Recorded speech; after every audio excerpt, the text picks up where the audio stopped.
जय श्री राधे।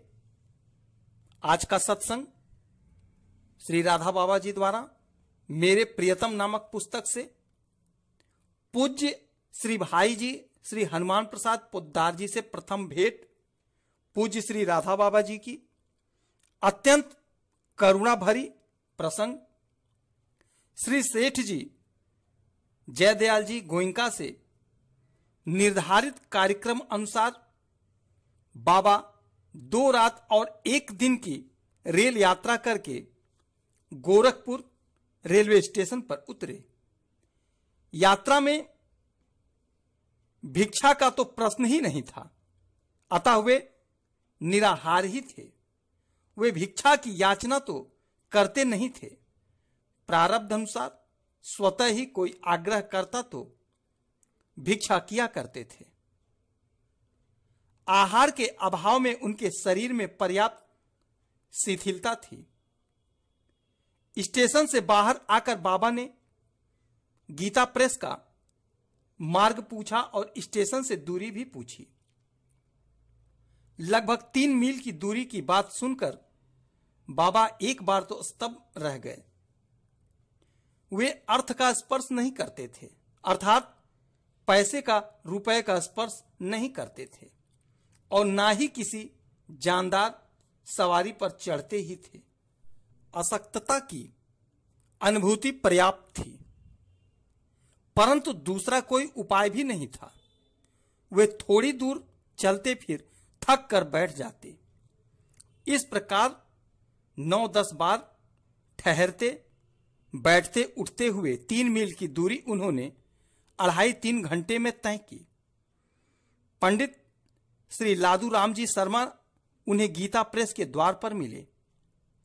उनसे श्री सेठ जी गोविंदका जी के बारे में पूछने पर पता चला कि वे अभी तक आए हैं नहीं, संभव है 1-2 दिवस में आवें। उन्होंने शर्मा जी से हनुमान प्रसाद जी पोद्दार के बारे में पूछ लिया। उनकी स्मृति उन्हें सहसा ही हो गई थी। श्री शर्मा जी ने कहा, वे हैं तो सही, परंतु वे रहते हैं गीता वाटिका में, जो यहां से लगभग 3 मील दूर है। अभी तक तो बाबा खड़े खड़े बात कर रहे थे, परंतु पुनः 3 मील की बात सुनते हुए हताश होकर वहीं भूमि पर बैठ गए। शरीर की दुर्बलता एवं उपवास जनित अशक्तता के कारण 3 मील पुनः चलना उन्हें असंभव लग रहा था, परंतु श्री लादूराम जी के सद्भाव का उदय हो गया। उन्होंने बाबा से कहा कि मैं आपको इक्का कर देता हूं, उस पर चढ़कर आप गीता वाटिका चले जाइए। नियमतः जानदार सवारी पर बाबा बैठते ही नहीं थे, परंतु यहां तो सर्वथा ही विवशता की स्थिति थी। इक्के का भाड़ा श्री शर्मा जी ने दे दिया था। इक्का गीता वाटिका आया। प्रवेश द्वार पर बाबा उतर पड़े। उस समय गीता वाटिका का लघु वन स्थल ही था। बिजली का प्रकाश था नहीं। रात के समय मात्र लालटेन के प्रकाश से काम चलाया जाता था। चारों ओर आम और अमरूद के बड़े बड़े बाग एवं खेत थे। क्षेत्र इतना निर्जन था कि लोग दिन में आते ही डरते थे। गीता वाटिका अपने आप में एक ऋषि उपवन था। हरी भरी लताओं और ऊंचे ऊंचे वृक्षों के कारण उपवन बहुत ही सघन था। फूल असंख्य थे।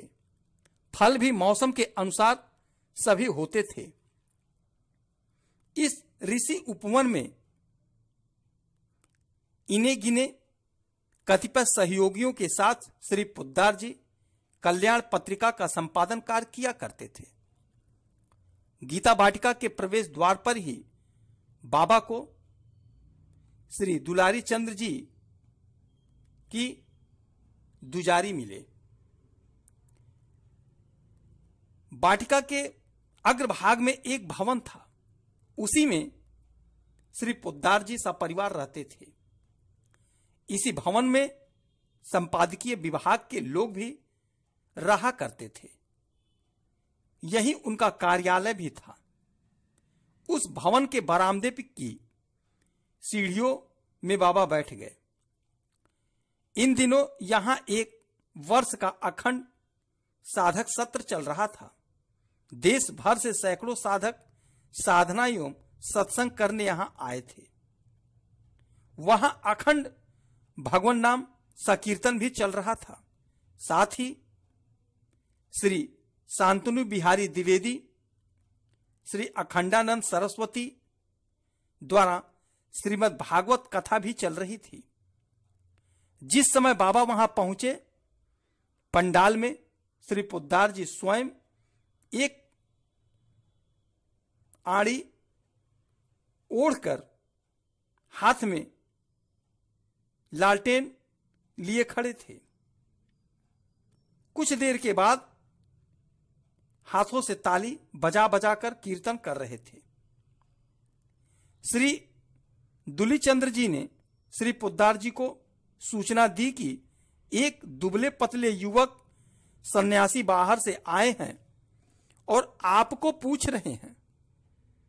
श्री दूलीचंद जी से सूचना पाते ही श्री पोद्दार जी महाराज संकीर्तन पंडाल से चलकर बाबा के पास आए और दोनों हाथों से बाबा के दोनों चरणों को छूकर के प्रणाम किया।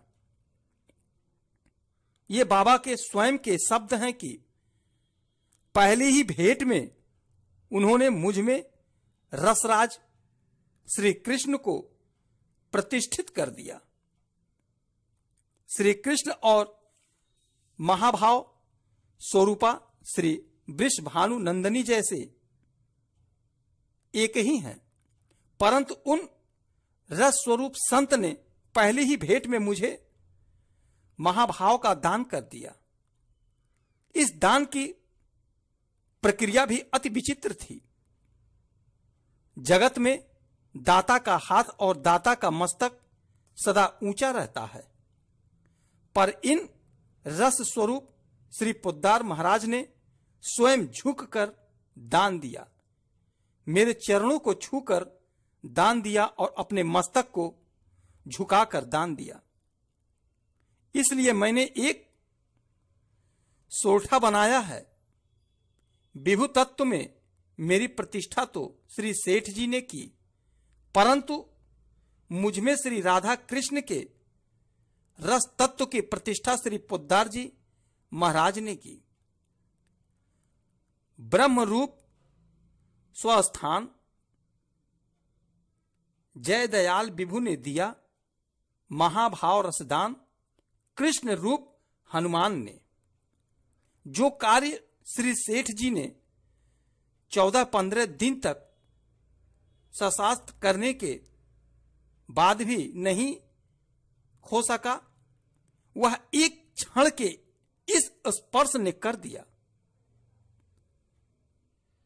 सकारोपासना की तो बात ही क्या, वस्तुतः ऐसी बात तो अति साधारण स्तर की ही होती।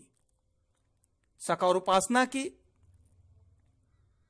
अंतर्गतम हृदय वस्तु उस स्पर्श के द्वारा श्री पोद्दार जी महाराज ने मुझे प्रदान कर दी। ना जाने कितनी कितनी उपासना साधना के उपरांत भी जो वस्तु प्राप्त नहीं होती, वह लौ मात्र में मुझे कैसे प्राप्त हो गई, यह रहस्य बोधिगम्य है। यह सब अनुमान से अति अतीत है। सब इतना ही हुआ जो मैं बता नहीं सकता। सकारोपासना की हृदय वस्तु जो ब्रज भाव है, वह श्री पोद्दार जी महाराज के उस अद्भुत स्पर्श से लौ मात्र में मेरे अंतर में सुस्थापित हो गया। स्थिति की मस्ती में मैं चतुर्थसमी सन्यासी ना तो झुका और ना ही मैंने हाथ पसारे। जब वस्तु के महत्व से भी अपरिचित था तो याचना भी कैसे, अतः मन में भी याचना का भाव नहीं था, परंतु ज्ञानोत्तर भाव राज्य की रसमयता में सतत निमग्न श्री पोद्दार महाराज को वस्तु का दान करते समय झुकने के लिए सोचना भी नहीं पड़ता। सहज भाव से वे झुके और अति विनम्र होकर उन्होंने अपने जीवन की निधि मुझे सौंप दी। वस्तुतः रसामृत के दान की यह प्रक्रिया ही अति अद्भुत है।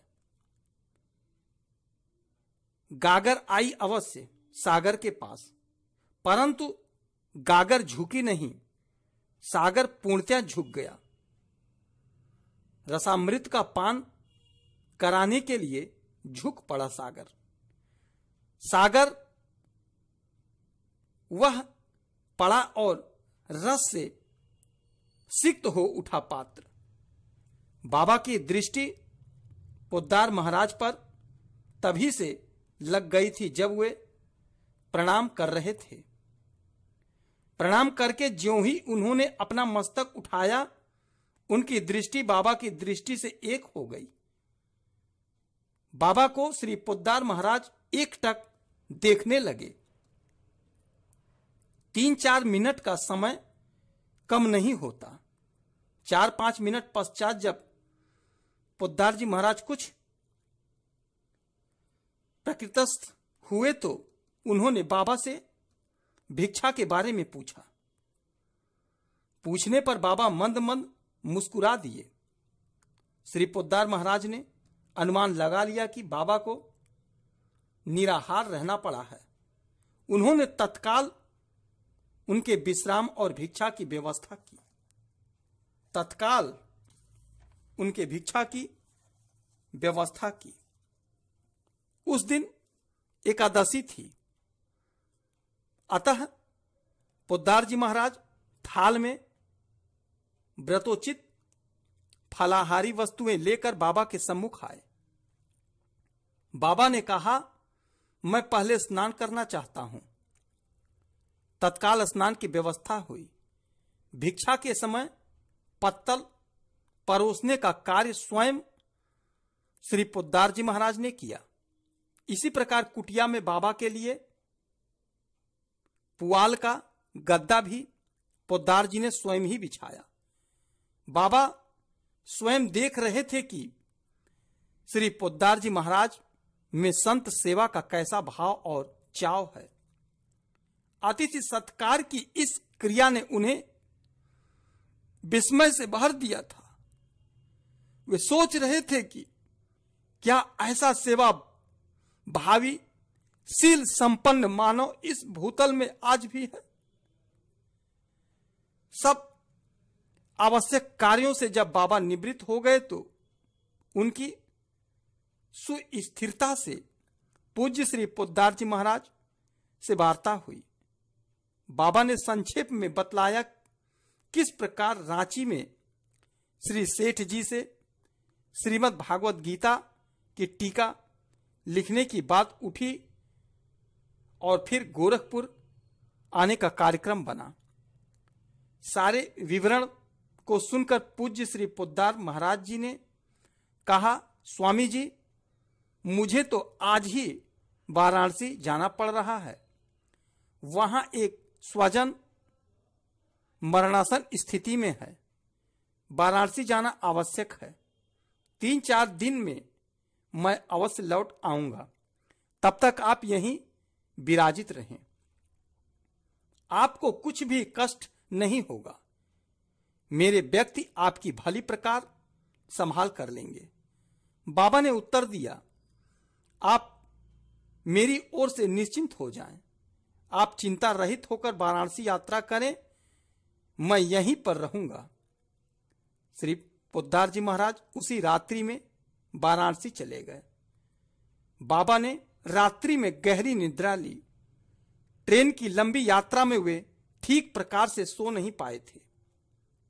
श्री पोद्दार जी महाराज 2-3 दिवस में ही लौटकर आने वाले थे, परंतु वे संयोगवश लौटकर आए प्रतिप्रदा तिथि के दिन।